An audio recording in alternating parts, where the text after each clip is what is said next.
you said you were going to talk about paying off debt with your savings. Okay, so let's hear what your thoughts are on that and what to do about it.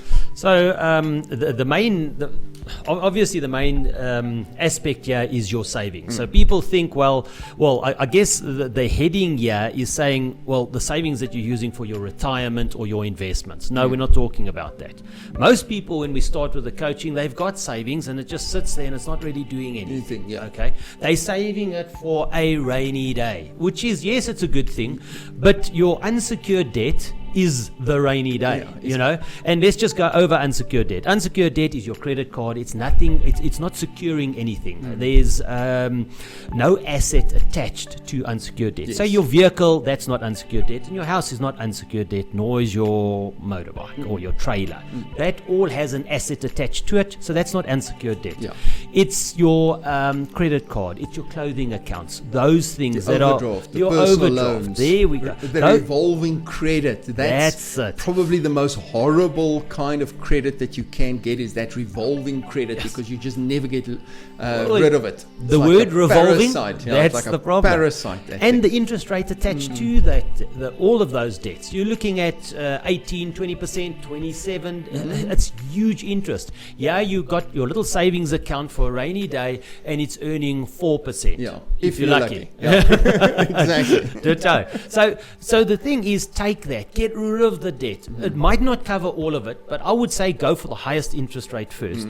Knock those down and start using those to create a snowball effect to then get rid of the rest of the debt. Once that's done, then you're going to start your savings again, or build up your emergency fund, or your your reserve fund, and then from there the extra money will then go back into your investments. So that's the circle that we're creating. So we're not saying don't pay your RA, don't pay your endowment, don't pay your retirement fund. No, we're talking about that little bit of money that's lying on the side that's not really doing much. Make it work for you. So there's a couple of things on that. The first one is you said the highest interest. I usually look at it both ways. I say the highest interest or one with a lower balance, depending on the situation. And that's why you have a coach to sit with you and look at the situation, because you want to have a quick win and you want to create positive cash flow. Because here's the thing, if you do take, so you've got 30,000 Rand sitting in a savings account, you've got a personal loan that's outstanding 12,000, you've got a credit card with 20,000,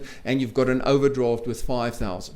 First, go and get rid of that personal loan, because that's a monthly expense that you're paying. The moment you've done that, that cash flow is now available. Now, what do people do? I've got an extra 1,000 Rand a month. Now I can go buy my dining room suite because Lubners, or what, I don't even know what furniture stores are there anymore. Bears. They're now showing my age. They have a special, and then they go and take out debt again. You need to roll that extra cash flow into the next one. Get rid of that one. Take that extra cash flow, roll it into the next one. And then people say, but what if something goes wrong? That's exactly what you're saying. Well, you've got access to debt because you're in the interim, your credit record improves because you've paid off your debt quicker. So if the pawpaw hits the fan, you can always go back and get a personal loan to get you through. But now you've learned a skill to get rid of that debt. You've learned a system to get rid of the debt. But what do people do? They keep it here sitting in a savings account that does nothing. It has no specific plan, just because for in case. And then the car breaks down. What do? Do they take that 30,000? No, they don't. They go back to their credit card in any case. And they just up their credit card. So this money is not working for them. Go and make it work for you. Initially, when we work with students, when you go from a student to an undergraduate level, so student level, for those of you who haven't seen our coaching, and if you do want to, please go to our website, register for the webinar, and go and see what the coaching is all about, retirehappy.co.za. So what happens is, when you look at student level, the goal is to move your zero back to zero. Now, I'm not going to go into exactly how that works and what it means, but it's basically paying off all your unsecured debt. Then you go to undergraduate level, where you start building your reserve account. But that doesn't mean once you've now paid it, you'll never ever have debt again. Initially, as you are building your reserve account, sometimes things will go wrong and you'll go a little bit back into debt. You'll finish it off again, start building the reserve. Then your reserve will get a little bit higher. You might go back again, and eventually the reserve account will build itself, and then you never have to go back into debt again. But in doing all this, what are we doing? It's educating and changing Teaching a person's skills. habit. Because let's be honest, your habit of spending more than what you earn, that's happened for the past 10, 15, 20, 30 odd years. You have to change a person's thinking and their habits. And as soon as that happens, then you're okay. Yeah. Then things are going to carry on going. It will go forward. And then I'm going to say our job almost becomes as a support then. We're not now really guiding. We're just supporting when that little stumbling block rocks up or something happens, because everything is there. It's become habitual. Yeah. That extra money that you've got goes in towards debt, or goes towards the reserve account, or if the reserve account is up, goes into your investment account. So you've just created a system. And once that habit is there with the system, anything can happen and you'll be okay. And that's the important part. Now, what you said now, which is so important, is you create a system. Here's the thing. Before you started with the coaching and you understood how this worked, if you had a good month and you had an extra 10,000 Rand, what happened to that money? Just sat in your account. Exactly. And then the next month you looked at it and whoop, it was gone, because there was no system. You didn't know what to do with the 10,000. It had no plan. It had no structure. Now, if there's 10,000 Rand, your system tells you exactly. You don't have to think. Your system says this money goes into reserve. If that fills your reserve account, it moves into Freebucks account. So your system tells you exactly what to do. Exactly. You don't have to think about it. The thing also, talking about myself now, I mean, I come from an education when it comes to engineering, okay? So no one taught me how to work with money. I knew how to do anything and everything on the engineering front, and I'll train myself and educate myself from an engineering point of view on a daily, monthly basis. So that's what I knew. No one taught me how to work with money. So if there was money, you spent it. If there was no money, you didn't spend. Exactly. So this whole concept for me was a major eye-opener. And sadly to say, there are a hell of a lot of intelligent people out there, extremely intelligent people, that also don't know how to work with money. They are making huge amounts of money. Theoretically, they should be financially retired already. But they're not. Because there's no system. There's no system. They're in such a hole. They think what they're doing is correct.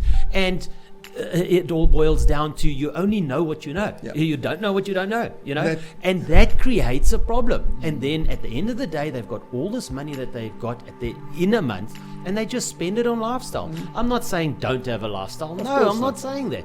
But I'm saying as long as there's a system in place, you'll find it so much easier doing what you do on a monthly, daily basis compared to what you're doing now. Yeah, and the thing is, they think they are okay because they are earning more than they are spending. They are saving a little bit, thinking that it's going to be enough, that thing that we spoke about earlier.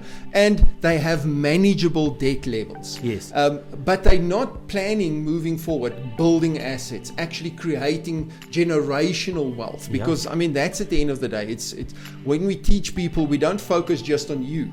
I don't want to make you retire in 10 years alone. I want to make you retire in 10 years, but give you, through you, your children, the skills, the knowledge, the starting point in life for them to be able to retire in 10 years, and so on and so forth. Exactly. And most people, they're earning a big salary. They think if they get their kids to get a degree because they can send them to university, that sorts out their financial future. It doesn't.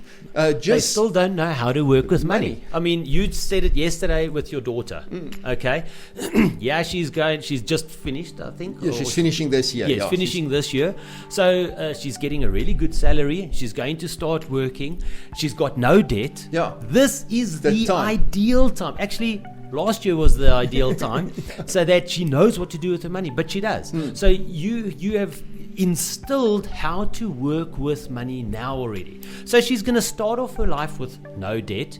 She's going to keep on going. She might create a little bit of debt, but it's manageable, and then it's going to be paid off because of the system that's in place, and then she's going to keep on going. So by the age of, let's say, 30, She is financially retired. And guys, there's a difference. Yeah. Again, financially retired has got nothing to do with age. It's got everything to do with having no debt and everything is paid and you have extra income. So that is financially retired.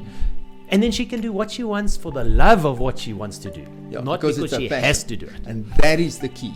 That is the goal. That is what we're working towards, is getting people to a point where they can work because they want to work, not because they have to work. 100%. And that's when I started this business years and years ago, I said, you know what, my goal has never been to create a bunch of people or a generation of people that sit on the beach and do nothing with their life. I mean, I want to create people that do things with their life because that is their passion. Yeah. We also don't want, so there's these two sides of the scale. The one side is this group of people that sit on the beach and do nothing. That's not productive. That's not a life. On the other side, you have this group of people that go and do things their whole life, every day, Monday to Saturday, work 8, 9, 10 hours a day and hate every single moment of it. Can't just looking forward to the day they get to 65, knowing that they won't be able to survive financially in any case. That's also not a life. No. So we want to create this place in the middle where people are living their passion.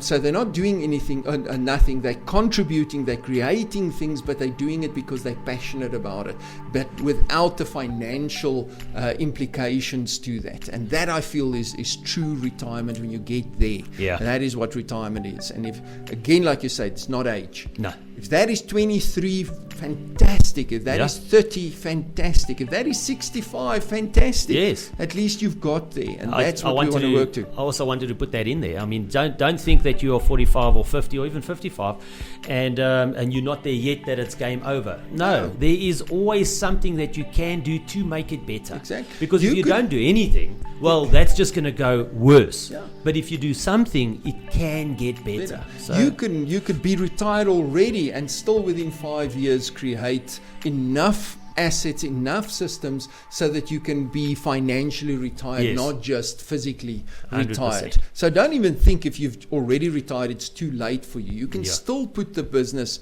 systems in place to create enough income. I mean, we look at it from building business assets, the return on investment you get by investing in a building asset instead of just a pure savings vehicle.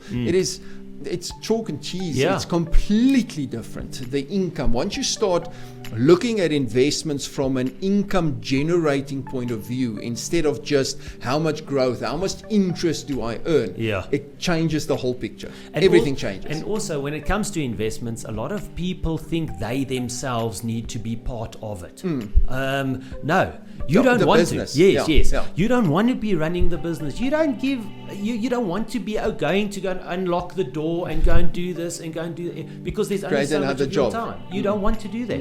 You want to put money into something that can give you a really good return for a period of time. You being part and parcel of knowing when it's going to work for you and how long it's going to work for you. Then pull the money out and put it somewhere. Does that create extra work for you? A minimal amount of work over a period of time, and that's something you can handle, but not something where it's you got to drive there, do this, do that all the time. So that is the difference, and it's also a mindset.